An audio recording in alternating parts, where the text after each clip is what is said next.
Yeah, gross. Big, powerful man, Ethan. You feel powerful, dude? You feel big? Or do you feel small? Do you feel small that all of your efforts seemingly have failed? He confirmed the letters from his lawyer? Wait, no. A former E-fan leaked the letter they received from his lawyer? What is this? Do this or get sued. Someone asked me to post this by itself, so here you go. In a previous post, I shared the email I received from client's lawyer over an alleged minute-and-a-half clip. Upload this snark page that they are claiming does not fall under fair use. The rest of the letter is basically just legal jargon about what fair use is. What the clip posted apparently doesn't fall under the umbrella, yada, yada. But the good part is the demands, so I don't face litigation, mind you. They addressed this to an incorrect name and addressed me as Mr. when I'm a woman, so not sure how people are going to Google me. Anyways, enjoy and maybe check your emails. 2, you provide our office with all the correspondence you have had with the moderators of H3 Snark. What? 3, you provide our office with all the correspondence you've had with other H3 Snark users. 4, you provide our office with all the correspondence you've had with Reddit. And 5, you provide our office with information regarding the identities of H3 Snark moderators.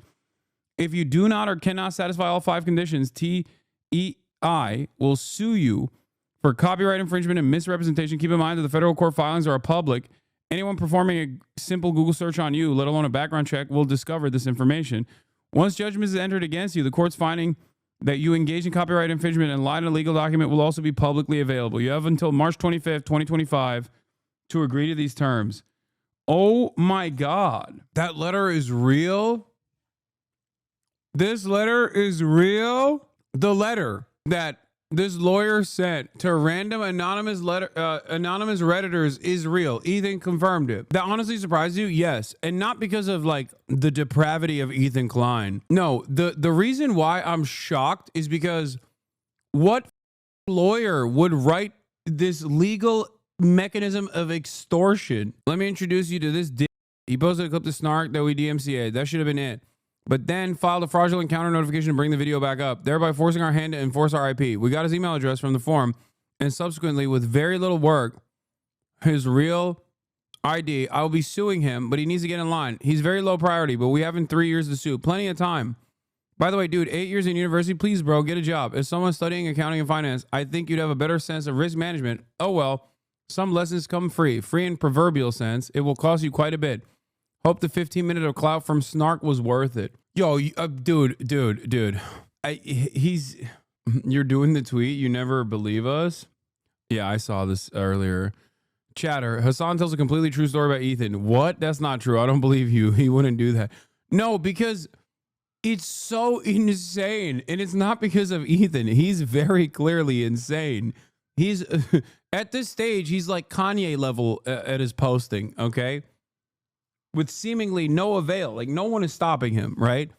But I would have expected a lawyer who wants to maintain their reputation to not tell his client, to stop his client from making such a ridiculous demand. Also, why is it that everyone that defends Israel ultimately turns into like Rabbi Shmuley, a anti-Zionist because of their output? It's shocking that he volunteered this information, that he was so petty that he would go after random anonymous Reddit accounts for posting Ethan's own words, okay? And then simultaneously volunteer this information.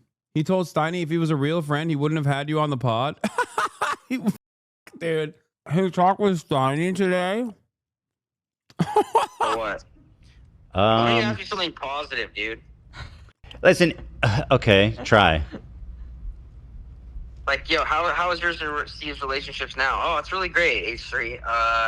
You know, after the podcast, we mended the relationship. Since you didn't watch the whole thing, it ended very positively. We shook hands. Okay, good. Showed love to each other. Good. Something that adults do. And good. Hopefully you and Hasan can do one day. Oh, bro, you are literally walking with the sheep. If you were my friend, listen, if you were my friend, and maybe I'm if you were my friend, you wouldn't even have had him on. It wouldn't even be a question.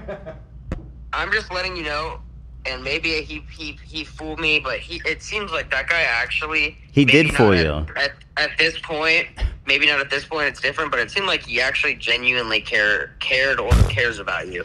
Yeah, he did fool you. He's a psychopathic piece of shit that spent the last, like, year trying to destroy me. Bro, come on, man. Come on, dude. Someone, please. Anyone that is in his vicinity that he still listens to, you have to do an intervention, dude. This is crazy. Oh my God. And by the way, and just lying, clipping, doing all this ridiculous shit. And that's part of his shtick, is that he shows up to other people's show and first of all, Steiny invited me. Also, I never clipped him. The only times that I looked at his clips were when he was talking shit about me. As a matter of fact, for an entire year, people would send me clips of Ethan, and I was like, bro, I don't want to talk about Ethan. There's a genocide going on. I don't give a shit. That was my first deception. I tricked him into inviting me on. Yeah. How you're obsessed with him, lol, lol, lol. Yeah, oh my God. A psychopath who can perform on a high level to charm and trick people. That's what he does. All right, man. And he's explicitly said it, that he does it for the explicit purpose of running normies through into his funnel to radicalize them. Well, he didn't get me. He did. It sounds like he got you. It sounds like he got you. But that's okay. Shit. I hope it's a good episode. Yeah. But you know they say psychopaths are very charming. It's that thing. Like on the surface, they're very charming. Yeah, well, I know you think I don't do anything all day, but my Postmates just got here, so I'd like to go enjoy that. What'd you get? And dude, at Papa John's, bro, it's my cheat day. I feel like at this point, I mean, it's projection, but it's also God damn. I love that he thinks it's like a secret. I'm the one who volunteers this information. Like, it's not a secret that, yes, I want to pull people away from right-wing attitudes, right-wing politics. Okay? That is not a secret. You didn't find this. I volunteered it on a podcast. And I talk about it all the time. I've been interviewed by the New York Times, CNN, NPR, numerous outlets where they go, Hasan, how do you do what you do? And I tell them, I'm like, hey, what I do requires a lot of charitability. And I'm very fortunate enough to look a certain way, to have these kinds of affinities, to have these kinds of interests that allow me to penetrate through otherwise inaccessible routes to talk to people about my worldview. That's what I do. Yes. It's not a secret. This is not disingenuous. It would be disingenuous if I hid my true perspective. If you ask me what my perspective is, including what I'm doing, I will tell you. I have no shame in this process. I don't think this is a shameful thing. I think this is an honest thing. This is a good thing. As a matter of fact, I'm almost certain I talked to Steiny about this on the podcast too, to a certain degree, because he was asking me, I don't want to leak it. You'll see when it comes out. But he asked me like what my gripes were with the Nelk boys. And I was open with him. I was honest. You're a snake for teaching empathy. I know. It's really up. My goal that I explicitly state all the time is to make people more empathetic to others. That's my goal. Oopsie. I leaked it. I want people to be more empathetic to others. Hasan's content helps shift my perspective, and I'm genuinely grateful. I'm 20. For a while, I was a pretty big Trump supporter, mostly because he came off as bold, confident, and I like the challenge. I like that he was challenging the system. It was easy to buy into that image without fully understanding the bigger picture. Over the last couple of months, I started watching Hasan's content more regularly. The way he breaks down policy, history, and current events made me reflect on a lot of what I used to believe. I've gained a much better understanding of economic issues, especially around things like tariffs, class structures, and how political narratives are shaped. It's made me realize how surface level my previous views were and how important it is to actually understand the systems at play. Just want to say thanks to Hasan and the community. Y'all helped open my eyes in a big way. Hell yeah. I actually came across a clip of Hasan on TikTok randomly and it just pulled me in. It's wild how much your perspective can shift when someone takes the time to break things down in a clear, honest way. One thing led to another and here I am. Forget that.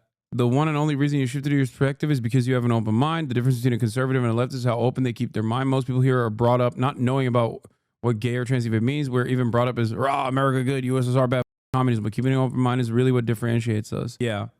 I do think, yes, that That's all it takes is charitability and keeping an open mind. But a part of that is quite literally me going on these podcasts and doing stuff like that so that people realize that I'm not the monster that even people like Ethan present me as to their audiences, with the sole purpose of trying to convince people not to be assholes. You know, it is pretty wild that that is considered like indecent somehow, even or people act as though I you know, hide this goal that I have, that I explicitly detail all the time, virtually every single day, and also on numerous outlets. People think the center is inherently good, so the further away from the center you are, the crazier you are. Yeah, but the center keeps shifting to the right. It's not that I'm shocked that Ethan would do something so insane. No, not at all. I didn't believe it because I thought that a lawyer that went to law school, that paid their way through college, that went and studied for the bar exam, passed the bar exam, would write such a ridiculous cease and desist order, privilege of confidential settlement communication pursuant to Federal Rule of Evidence in California Evidence Code section, where he straight up goes, hey, because you're in violation of fair use, we want you to do completely random shit that is utterly irrelevant. Although the office only received it as today, as set forth below, under no circumstances does your use of TEI's work on H3 Schnark constitute as fair use. Your 12-5-24 fraudulent counter notification constitutes misrepresentation, an opportunity for you to avoid a lawsuit for copyright infringement. And in a countersuit for fair use, your only option to avoid litigation is if you provide our office with all correspondence you have had with the moderators of H3 Snark. You provide our office with all the correspondence you've had with other H3 Snark users. This is literally a subreddit. Like, can you imagine you posted one of my videos on a subreddit, so now I own you? Like, the idea that you can do this is so crazy. It's just extortion. Imagine if you started DMCing all those clips his Snark subreddits post about you and threatening to sue random redditors in E subreddit. All those drama slop tubers who are defending E would make videos about it, dunking on you. They're all a bunch of hypocrites. Yeah, 100%. If I did this, if I went into H3 Productions, the subreddit right now, and went through a bunch of these things, or even Destiny subreddit, both at certain points have been used as a Hasan Snark subreddit. If I were to literally get a lawyer who is, I guess, stupid enough that they would put their name on such a frivolous piece of litigation, okay, and I demanded that these people give me like personal details about themselves or reveal information about anonymous users that I speculate they're in coordination with in the process. How many YouTube videos would every single one of those drama slop tubers make? How many? Oh my God. It would get like 7 billion views, dude. Every single one of them would be going crazy. They'd be like, oh, Hasan, he did it again. He's the worst guy. Yeah, there'd be a movement. They'd be like, save Reddit. We have to save Reddit. It's crazy. But when Ethan does this, not a peep from those very same drama slop tubers. Now, why is there not a peep from those guys?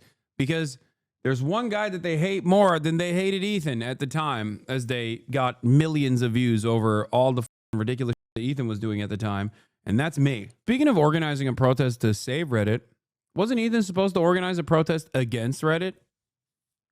He was going to do a Laura Loomer thing and chain himself outside of Reddit headquarters. Yeah, look, I'm not a lawyer, as you guys know. I don't think I could ever pass the bar. But having said that, I feel like it's pretty crazy for a lawyer to be like, yeah, you violated copyright and then tried to countersue us or to claim that you have fair use here in violation of copyright. So for that reason, you now have to be my butler for 30 days. Or you have to tell me your deepest, darkest secrets. You have to tell me, you know, what your mother's favorite food is. You know, you have to give me your mother's maiden name. Like, that's like, it seems like that's an insane demand to make. It's basically extortion because you want to bury someone with legal paperwork knowing full well that a college student is not going to be able to deal with that financially. Very cool. If it's billable, I promise most do not give a shit. I mean, don't these guys care about their reputations? Like, I don't get it. They know she's a college student too, making fun of her. Yeah, I know. Yeah, gross. Big, powerful man, Ethan. You feel powerful, dude? You feel big? Or do you feel small? Do you feel small that all of your efforts seemingly have failed? And that most people think you're a loser? And I do mean it when I say I wish him well. In spite of all of the things that he's done to me, all the things that he's done to my friends, all the constant efforts of smearing and deplatforming, constant demands, some of which have been successful, to, you know, get Zionist as a term banned from Twitch alongside the ADL. I do still want him to just get better, because I think if he gets better, he'll stop doing this. If he just like stopped streaming for, I don't know, a month or two and just completely cleansed his timeline, didn't go on his phone, went to therapy, tried to deal with it, I think he would return in glorious fashion. Perhaps maybe even apologize for all of the stuff that he did and say, look, I wasn't all right. I was not, you know, I was not in the best mindset. I think I'm being honest when I say, like, I wish that he would get better, because it's clear that this kind of stuff he hopes will magically change people's attitude about him. But the only thing it does is it makes him sadder. Girl, he's using his summer vacation off YouTube to film Nuke Part 2. O'Brien Potatoes in the chat. Hey, what up, O'Brien Potatoes? Let's see what Chris Kunzler had to say, by the way. We watched this video yesterday about Ethan, so we'll see. Last night, Ethan Klein spoke about me on his podcast, and he is still choosing to ignore my video. I'll just show you what he said. Yeah. Surprise, surprise. Noah is promoting Ethan Zionist confirmed. By the way, I can't get over it, man. It's just so easy to get views on YouTube right now by using my name. I'm pretty sure this channel, it popped up on the subreddit, his normal videos get like 200 views. And then all of a sudden, this guy's he's an expert on Zionism and Israel history. I mean, he is. He quite, like, I mean, it's as close as you can get to being an expert on Zionism. He has a master's in Middle Eastern studies, so he's definitely more knowledgeable than you, Ethan. Now he's got 80,000 views, probably his most viewed video by far. Now, if you're wondering what this is in relation to, it's about a long-form video I made on YouTube called The Confused Zionism of Ethan Klein. But I have a lot to say to this, because first of all, I did not become an expert in Zionism overnight. I started learning about this when I was 17. I literally had no idea what Zionism or Palestine really was before this point. But I read the work of Ilan Pappé and Noam Chomsky on Palestine, and I was shocked. I wanted to learn more. I got an undergraduate degree in Middle Eastern Studies, and last year I got a master's, for which I received a prize for having a high average, and also received a distinction for my dissertation. I spent time around some of the foremost experts in Israel, Palestine, and also the Middle East as a whole. And on the topic of my YouTube channel being small, of course it is. I've made about 5 videos that are all rather low quality because I've always been a TikToker. I've been doing this for 2 years. I founded a platform with the literal goal of teaching young white Western people who look like me. I mean, it is funny. I really like Chris because I saw his TikToks from a long time ago, and I thought he was very smart and made a lot of very convincing arguments that I think more people should hear. And I never really thought that he would do this, like get involved in Ethan's madness. But like, there was never a moment where I thought to myself, like, this guy's not knowledgeable at all. More about Palestine, because as I say, I didn't know anything when I was younger. I should have known, because what's been happening in Palestine is not some distant thing. It is British policy, it is Western policy, and it is our history. Britain literally created the problems that are there today. And on the topic of using Ethan's name to get... Yeah, the OG anti-Semitic Christian Zionist archetype is quite literally how Israel, the inception of Israel began. Okay, Lord Balfour and his declaration. And ironically enough, the only guy who at the time was against it, was a Jewish dude who was like, what do you mean? You want to send all the Jews to the desert? That seems rather weird. That seems like a weird scheme, man. I don't know about this. Views? Yeah, of course I did. It was on YouTube. I wanted to grow my channel on that platform, and I wanted to highlight someone like you, Ethan, who spreads dangerous Zionist propaganda to an audience of impressionable people who follow you regardless of what you're saying. You tell people you are going to Israel to show them the real side of a country that is currently perpetrating unimaginable crimes against humanity. And I'm sorry, but this is the name of the game with talking about Palestine. Content around this topic is so suppressed by social media algorithms. So what you need to do is tap into things that people are interested in, whether that's world events, politics, streamers, drama, shit like this, because through this you can force out information to a far larger audience, perhaps even to impressionable people who you can sway the opinion of, and you can teach them something about something that matters so much more than all of this drama. In fact, I'm ashamed to say it, but there is an old video on my platform from around August of 2023 when I am very sympathetic towards you. I am really ashamed of it. I used you and Healer when I was a fan of you because of Leftovers and thought that you were actually doing more for Palestine than other content creators. But look at you now. That's why I'm doing this, Ethan. It's not just drama. It's not because I don't know anything about Palestine. And it's not just because I wanted views. What I did was I forced out information about you to hundreds of thousands of people. And I grew my YouTube channel, and I am now going to keep on doing that. All he's hearing of this is that Chris is manipulating him. Oh, Jesus. Yeah, Chris Kunzler on TikTok. He's great. And his video also was great. The Confused Zionism of Ethan Klein. I should post it on my fucking Instagram. That's what I'm going to do. It's not about right or wrong. It's not that Ethan is not a small child with a small brain. He's not duped. Okay? He just doesn't want to be wrong, and he can't deal with it because he's so goddamn narcissistic. So instead of reflecting on what he has said and why people are reacting the way that they are reacting to him, he's decided to take the path of just torching his career and any kind of remaining goodwill that he could have gotten from people. It's just pure, yeah, it's pure ego, and that's what it is. And he just seemingly won't stop. But, you know, good luck, I guess. I don't fucking know. But that's why I say I wish him well.